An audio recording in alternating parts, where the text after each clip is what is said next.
Academy of Art University's K-Art News is up next. Coming up, new info coming out on the big quake waiting to happen here in the Bay Area. The frightening experience for passengers inside an airplane that began breaking apart in mid-flight. And the possible effect of everyone busy tapping on their smartphones all the time. Plus, the San Francisco yoga class that's become an event. All that and more coming up on K-Art News.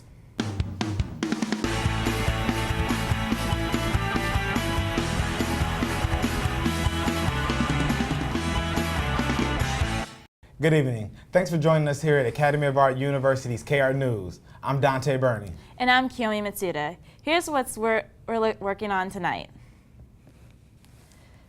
4 faults in the Bay Area are about to rupture according to scientists who are tracking the movements of the San Andreas Fault. The faults that are about to erupt are from Calaveras to Danville, Suisun Bay to San Jose, southern Sonoma County, and Richmond to Fremont. Although scientists cannot predict when the earthquake will happen, they can still track surface movements that could possibly lead to an earthquake. Today marks the 25th anniversary of the 1989 San Franciscan earthquake. An investigation underway centering of an American Airlines flight. The flight was from San Francisco to Dallas, but had around after passengers had noticed that the cabin walls had broken loose. The captain decided to turn around about an hour into the flight because of the possibility of a blown air duct. Even though the problem was due to pressurization, the cabin did not lose pressure and oxygen masks did not deploy.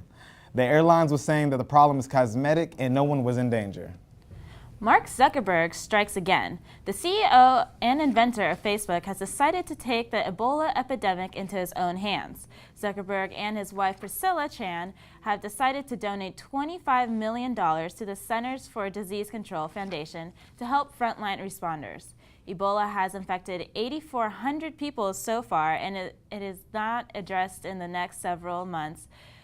Projections say it could infect over 1 million people. If you think your followers are the only ones checking out your selfies, think again. The Wall Street Journal reports that companies such as Ditto Labs are scanning the internet for selfies with brands such as soft drinks or clothing. Marketers are using these photos for research and hope one day consumers will shop selfies for what is trending. Instagram, which has over 200 million active users, share an average of 60 million photos per day. Recent studies have emerged proving that social media affects everything from relationships to communication. Here's DeAndre Galpo with more information. It's been proven that only 7% of communication is based on written or verbal word. So what does that mean in a society dependent on social media? Recent studies have shown a lack of face-to-face communication skills as a result of increases in social media interaction.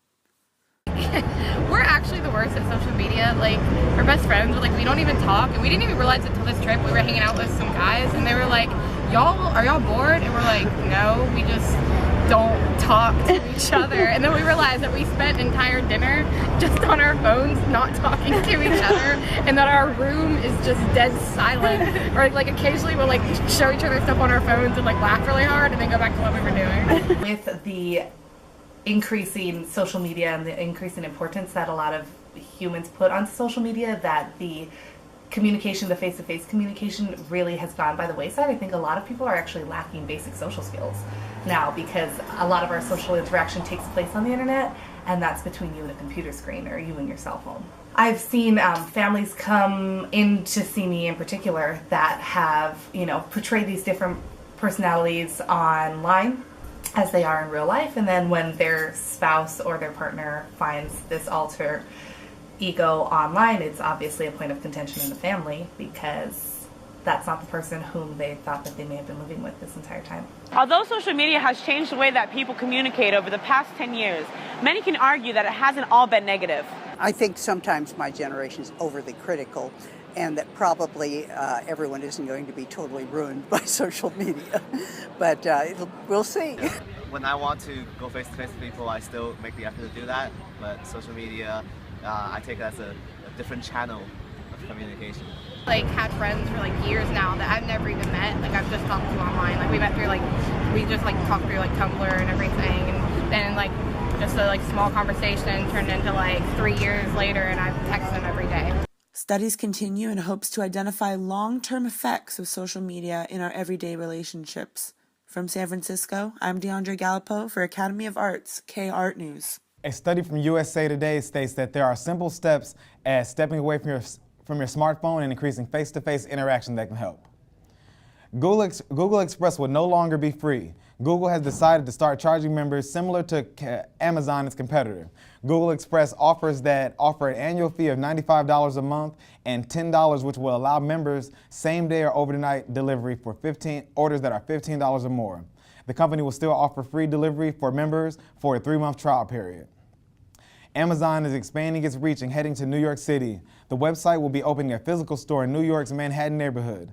Amazon is widely known for its products such as the Kindle, phones, tablet, and other popular electronic devices. The benefits of physical Amazon store is that it gives consumers a way to touch base with products before the consumer gets to purchase it. With so many of us dependent on internet nearly 24/7, a plan is in the works that could create tiered pricing and affect how fast your internet speed is. Derek Cadez has the story. In today's day and age, the need for accessible online information has never been more in demand by students and professionals alike. Net neutrality is the principle that says internet service providers can't discriminate different types of traffic. That means you get access to the same users as Facebook and Netflix. But the FCC is proposing to change net neutrality by allowing internet service providers to charge for faster and high-quality service. That means companies who have the money can pay extra to get those users first. But some people are against this proposal. One of them is Tom Malanphy. I write for USA Today Travel. I'm a freelance journalist too. If I'm connecting and trying to make a deadline or trying to get stories out or trying to pitch stories, and whoever has, if freelancers have more money and they can get better connections and they can send stories out faster and maybe to more people, it could pose a problem. According to the Washington Post, nearly 150 internet firms are protesting the FCC's net neutrality plan. The list include Amazon, Facebook, and Google. They call this plan a threat to the internet. If this proposal passes, your internet bill could be higher than your cable bill, and you could only get stuff that's already been pre-approved. After the FCC proposing net neutrality, many college students are against it. I don't want to have to, if I ever needed to, publish something online or have anything of that sort, I don't want to have to pay extra money for that. I think the internet is fine. I don't believe people should be charged more for better service when they're already paying so much. If you want to voice your opinion about the FCC's proposal, go to dearfcc.org. In San Francisco, I'm Jared Quidez for Academy of Art University's K-Art News. The FCC's final decision will be made by the end of 2014. A 15-year-old Chicago teenager has developed an app that has gained more recent downloads than Netflix, Snapchat, and Tinder. Austin Valesky taught himself computer programming just 1 year ago during a road trip to Florida. This app called Impossible Rush is a brain teaser that has over 500,000 downloads and is currently ranked 16th in the United States. Even if you are a smart kid with a college degree, getting a good job isn't your field is one sure thing. Summer Moore has a story of college graduates working jobs in which they may be overqualified. It doesn't take a strong educational background to work in the service industry. However, it seems to be a highly desired job for recent college graduates. Just ask 28-year-old Louis Leon, who has been bartending ever since he graduated with his bachelor's degree. I went to school for electronic music, and I am in the service industry now because there's not too much work doing electronic music as far as constant jobs, so I supplement my income by working at a bar and a restaurant. And I'm not in my field now due to the lack of jobs. So I'm standing outside some happy hour hotspots in Somo, where the people that work behind the bar have an educational background that just might surprise you. Take 22-year-old Madison Fletcher, who recently graduated with a bachelor's degree in women's studies. Got into serving because the money can be really good. Right now I'm hostessing, so I'm not making a lot of money, but I'm using this time to hopefully like start transitioning up. I'm starting to bartend, serving a little bit. So currently I live with my aunt, actually 2 of my aunts, and my sister and my cousin. Caitlin Bernstein, a job recruiter here in San Francisco, knows all about how tough it can be for graduates seeking employment. Well, the market is hard for everyone. There's just so many changes, I think, in how companies hire. It's hard those first couple of years out of college because people just don't pay much in any industry. But once you can hit that 3-year mark, then you'll start making real money. And I've seen that across the board in a lot of different disciplines. In San Francisco, I'm Summer Moore for Academy of Art University's K-Art News. Although Louis and Madison are working outside of their professional industry, both have said they are on constant lookout for a job in their field. A lot of graduate students are underemployed, but for those who want to land jobs in their careers, one good thing to do is to volunteer. You may not get paid, but you can gain experience. Sylvia Moraz joins us with a University of San Francisco student who spends her free time helping others. Tonight, I'm with Marisol Bullock. She volunteers at San Quentin State Prison to help inmates reintegrate back into society. How you doing, Marisol? Hi, I'm good. How are you? I'm good, good. Thank you for asking. Now, there are so many ways to volunteer. Why did you choose this specific career path? So when I was younger, I got interested in the criminal justice system because a lot of my peers were getting involved, especially from a young age, because we grew up in the Mission District. There's a lot of violence, especially gang violence, from a young age. And a lot of people start, using drugs and doing alcohol. So when I was 16, I got more exposed to it because my brother was getting in a lot of trouble and he got shot and stuff. And so that's when I got put into programs because I was an at-risk youth. And then that's when I started getting involved in ways where I could train youth about financial literacy. And then after working with youth for a while, I decided that I wanted to work with adults instead. That sounds... what are some of the challenges you're experiencing working with adults? With adults, it's different. I don't know. I've worked with them in 2 different settings, in the prison and also when they're on in probation programs. And a lot of it is just wanting them to care and keeping them interested. When I did a probation program that was outside of the prison, it was keeping them motivated to want to get their GED. And in prison, it's different because you're dealing more with anger issues, but you're also getting adults. The men are from all different ethnicities, and once they're outside that room, they cannot be seen together. They have to act like they're not cool because all the prison gangs. And can you share any success stories that you had? We've had many success stories. So a lot of the trainers inside the inmates, they're inmates, but a lot of the trainers are previous inmates that have done the program. It's called Lions for Change, where they learn about different ways how to reintegrate back into society. They learn skills about how, even like small things, how voting works and stuff like that. So those trainers have been through the program and they've been where those inmates that are getting trained have been. And have you ever been dealing with inmates? Obviously they're surrounded by guys all day, and you being a girl, have you ever been uncomfortable? Actually, no.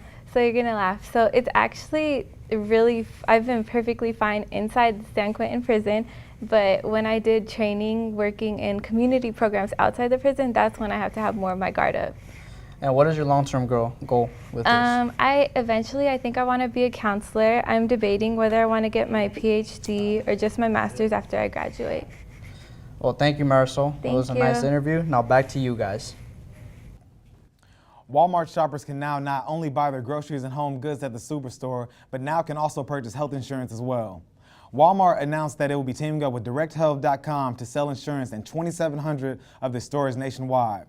The healthcare plan is said to be cheaper than Obamacare, and it will help compare and save on healthcare rates. Medicare open enrollment begins this month, and consumers can begin shopping for individual plans on November 15th. A well-balanced meal is an important function to people who want to live healthy lives. However, many college students are limited on a fixed budget. Here's Vanessa Garcia with this story. College students face the challenge of maintaining a healthy diet, which can affect them both physically and mentally, and can cause long-term consequences. For many college students, eating fast food is fast, easy, and cheap. I've set budgets of $10, and that includes breakfast and lunch. So French fries are only $4, so it works out fine. I usually eat junk food because I feel like junk food is really quick and easy.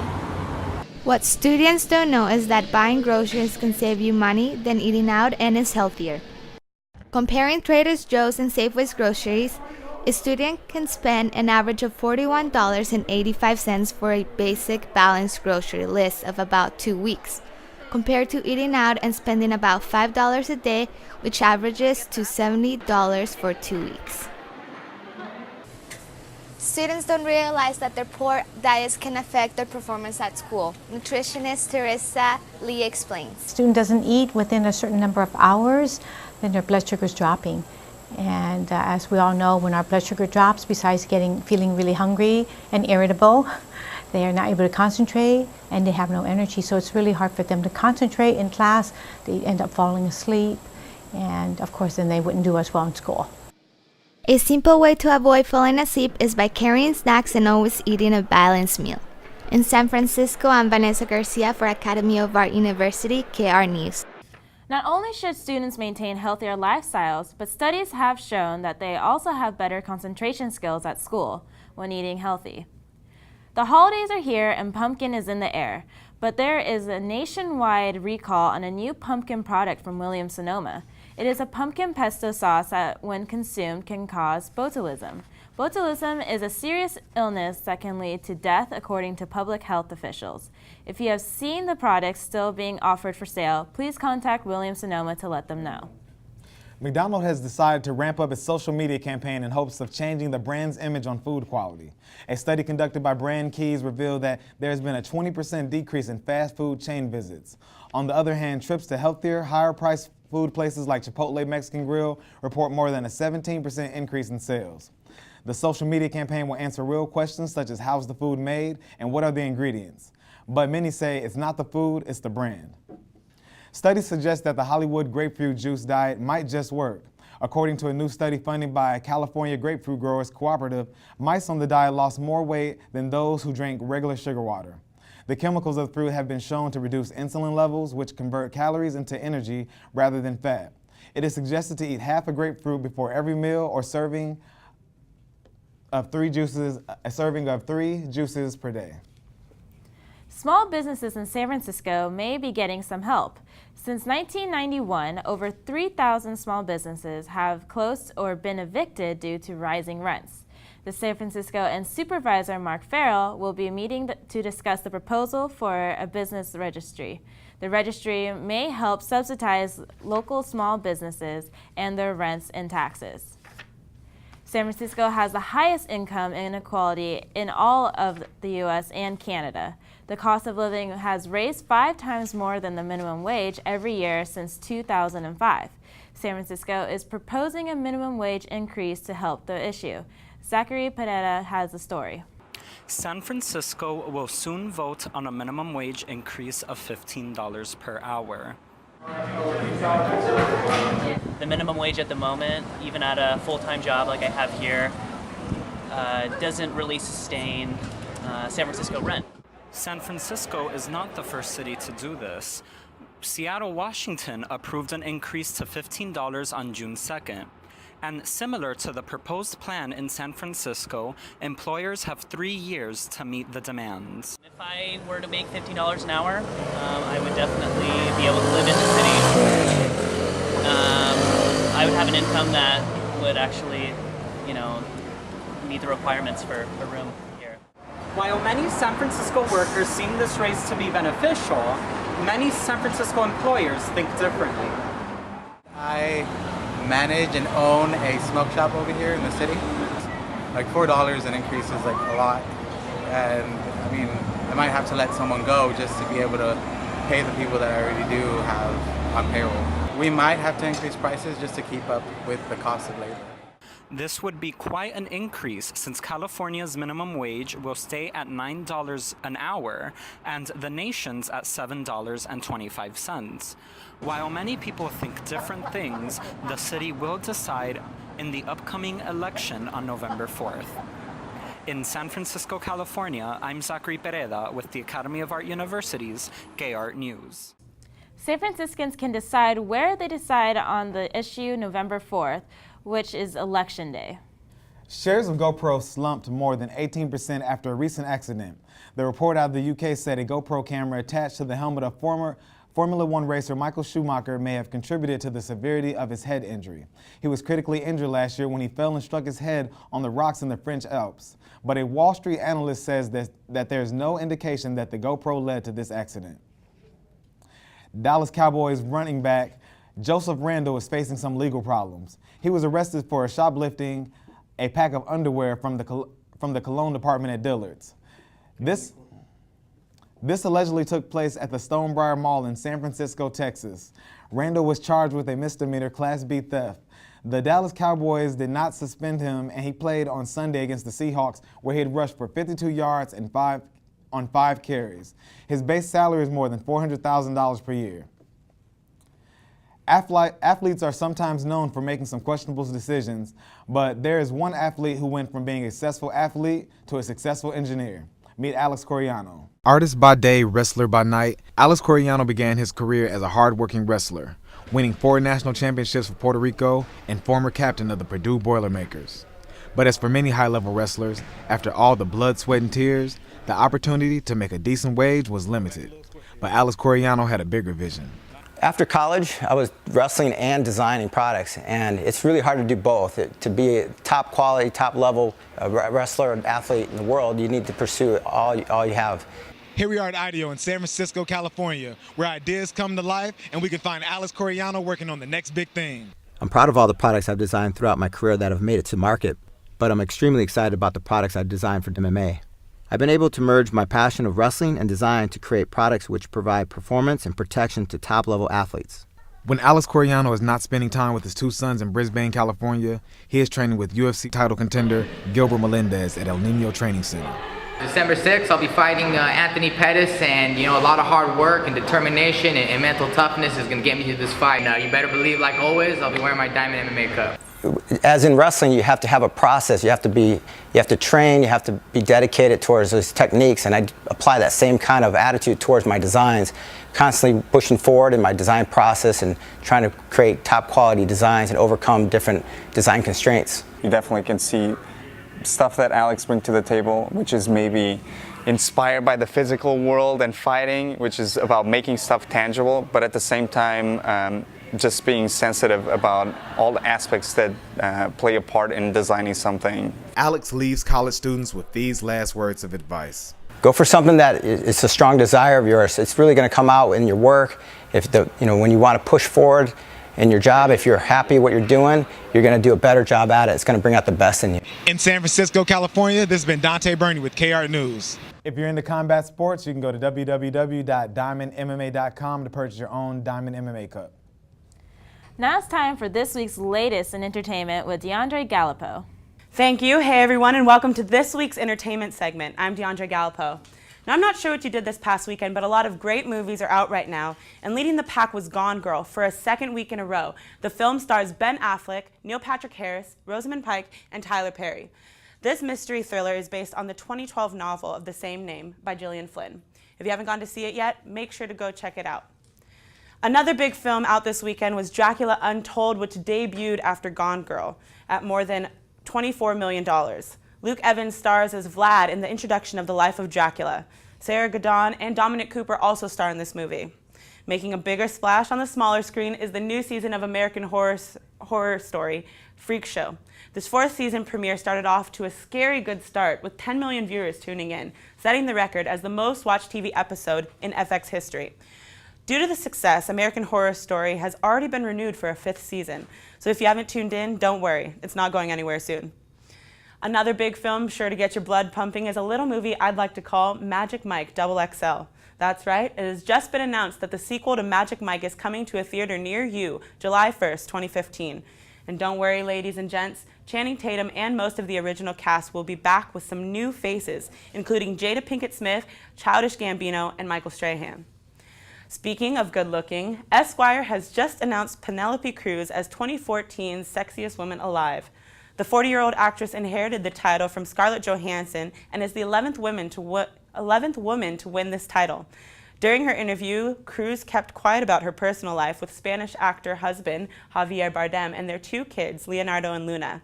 Make sure to pick up a copy of this month's Esquire magazine, and you can check out Penelope Cruz and her upcoming films, Mama and Grimsby, starring Sacha Baron Cohen. Unfortunately, actress Misty Upham, known for her roles in Frozen River and Django Unchained, is still missing in the Seattle area. The 32-year-old Native American was reported missing on October 6th by her family, a day after telling police that she was suicidal. Charles Upham, Misty's father, states that she had been upset and erratic after she stopped taking medication for anxiety and bipolar disorder. But he doesn't believe that she would actually take her own life. We hope the best for her family and will keep you updated on the latest news. That's all the time we have this week for entertainment. Thank you for watching and have a safe and exciting weekend. Dante, back to you. We've heard of only in San Francisco activities. Now Molly O'Brien has the story of a workout you can be part of in one of the city's most special locations.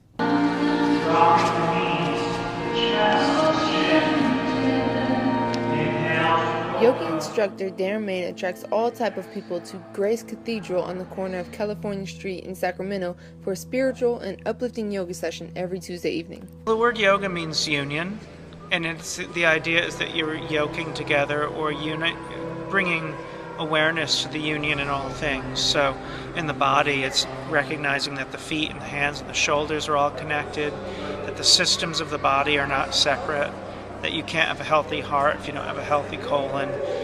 The idea that the soul is not separate from the Creator. Thank you. Over 200 people come together every Tuesday to Grace Cathedral for free yoga. Yoga is said to relieve stress and to connect and align your body to your soul, but most people just use it as an escape. I enjoy yoga because it is a place to feel my most authentic, a place to connect with myself, disconnect from all of the clutter that we carry, and the noise, and be still. I love yoga because over the past 2 years of my habitual practice, I've noticed great benefit in my own life and my own perspective. According to studies done by the Daily Burn, there are 5 specific health benefits of yoga. These include boosts immunity, eases migraines, boosts sexual performance, sleep better, and fight food cravings. Every Tuesday you can join Darren for free yoga at 6:15 p.m. at Grace Cathedral. I'm Molly O'Brien for your Academy of Art, KR News. It looks like a good place for a spiritual workout. And that's it for this edition of Academy of Art University's K-Art News. For everyone here, thanks for joining us. I'm Kiyomi Matsuda. And I'm Dante Burney. Have a great evening. Enjoy your weekend. See you back next week.